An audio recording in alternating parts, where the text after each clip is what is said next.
What up? It's your boy, the Incredible Minnie. Yes, I am back at it again, and this is Black Clover episode 144 review.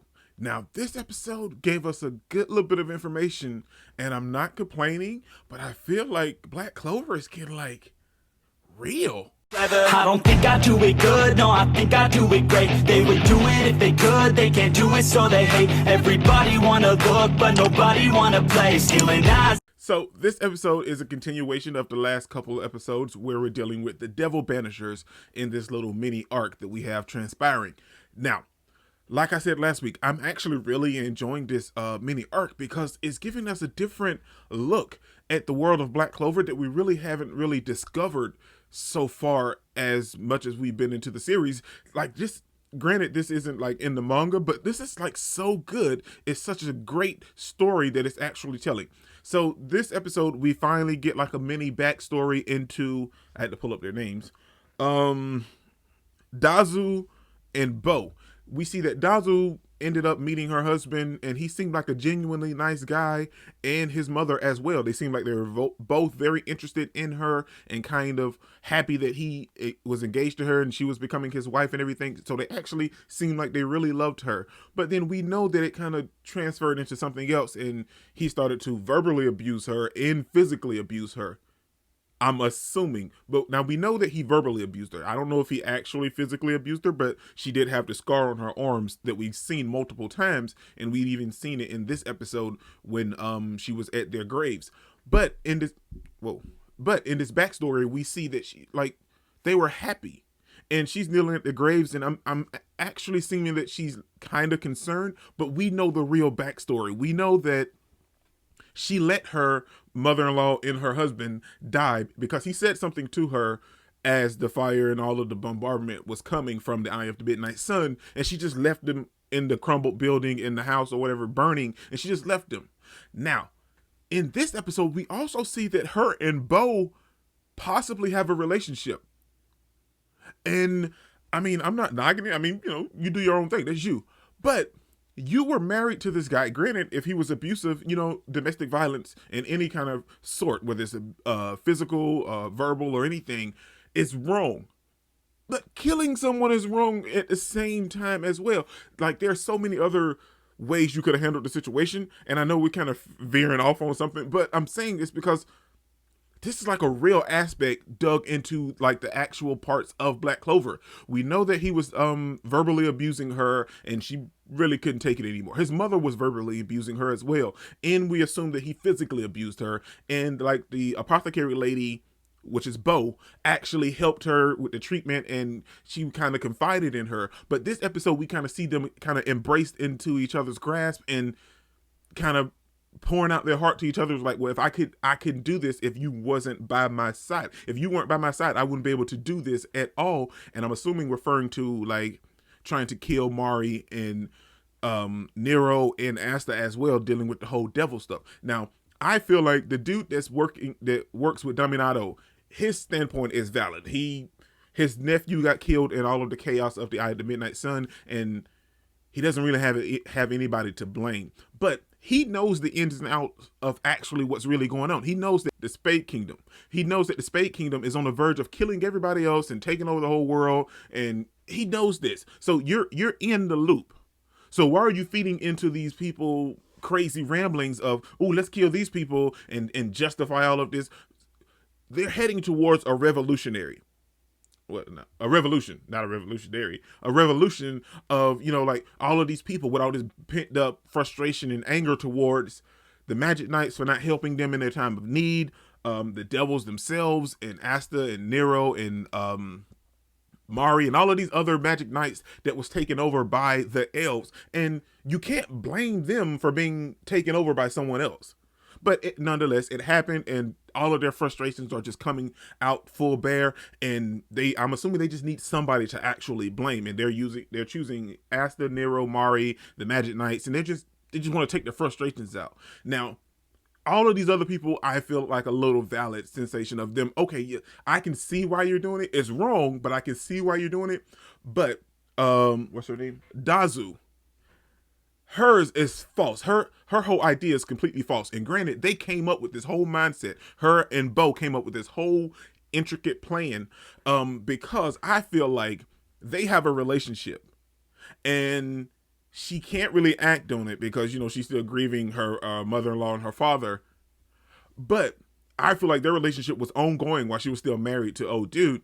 But because she killed her mother-in-law and her, well, she didn't really kill them, but she just let them die, and now she's using this whole Devil Banisher's facade as an escape route to I don't know, I guess you could say try to cover up the fact that she killed her family only because she wanted to be with Bo, and she's using this as an scapegoat. Now, the sad thing is because you're willing to sacrifice these innocent people's lives to feed maybe appearances for everybody else, or to kind of just end up eventually riding off into the sunset with Bo. Like, that's what this whole thing is. Like, it started out with like the other members, well, like they brought the idea to them, but like with the other members, they have a valid, legitimate reason to actually want this. Like, killing people is wrong, and you're killing a kid and innocent people. But I understand why they want to take their anger out and frustrations out on someone, but they don't have anyone to do that with. But Bo and Dazu, they're using this as an escape route because Dazu legitimately let her family die because of her husband and her mother-in-law's abuse towards her. But that's what I'm saying. Like, it's so great and it's so wonderfully well written, but I'm just saying at the same time, it's so dark, man. It's so crazy that you're willing to kill these people to kind of just cover up what you did to your family, and so you can continue your relationship with Bo. And then we have the whole other aspect. We have Asta waking up, which I enjoyed. Asta's like, okay, the devil panickers, okay, well, it's banishers. But then we have the whole funny part with the Obachan in the village, and no. Yeah. Okay, yeah. We had with Obachan in the village. She was like, "Oh, you called my name? Nobody hasn't called me an angel even when I was younger. My name is Maggie. We call it Mari."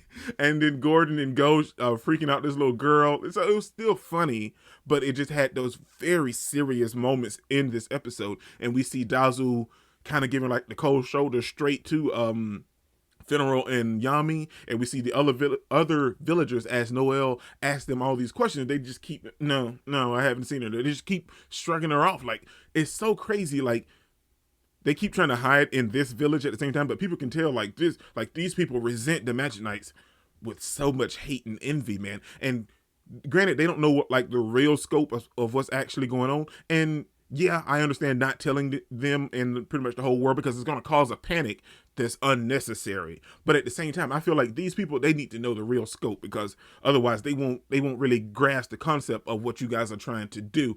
Then we have a meeting with the captains and everything. Now, one thing that I loved about this episode is the fact that when the whole thing was going on with this village, Funeral and Noelle were just like so adamant and was ready to still constantly ask questions. But Yami and Nozel, being captains, they kind of caught on very early that these people don't want to hear anything we have to say. They're not really worried about us. They feel like we abandoned them, but that's not the case. But they feel like that, and they caught on very early. And I feel like that's a very wonderful nod to them being captains, to seeing the full picture and the whole scope at the same time while everything's happening. So I really love that nod.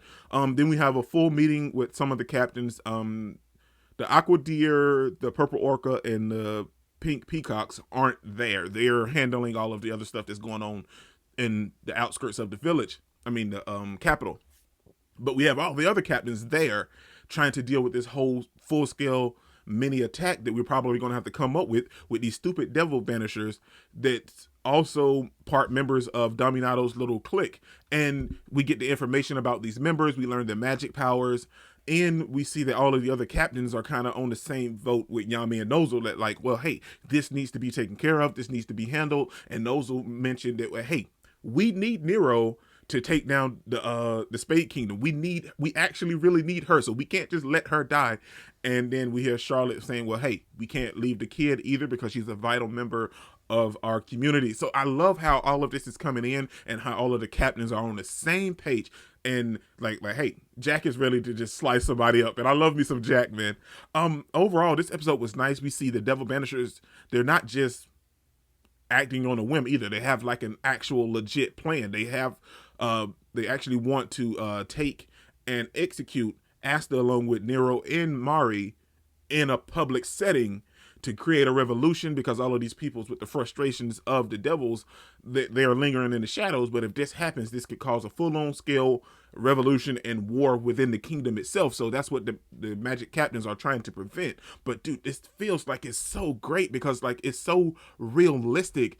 Like this is like real life stuff, man. Dude, I can't wait for the actual conclusion of this, because I just feel like I don't see any of them dying, but I feel like we're going to get very, very close to somebody getting hurt. So I can't wait to see actually what's going to take place, man. This is your boy Dick Incredible. Don't forget to smash the like button till you can't smash it anymore. Comment down below and I'll be sure to respond to each and every one of them, and subscribe, but only if you really want to, man. And remember that anime matters, anime is greatness, and anime is life, man. Peace out.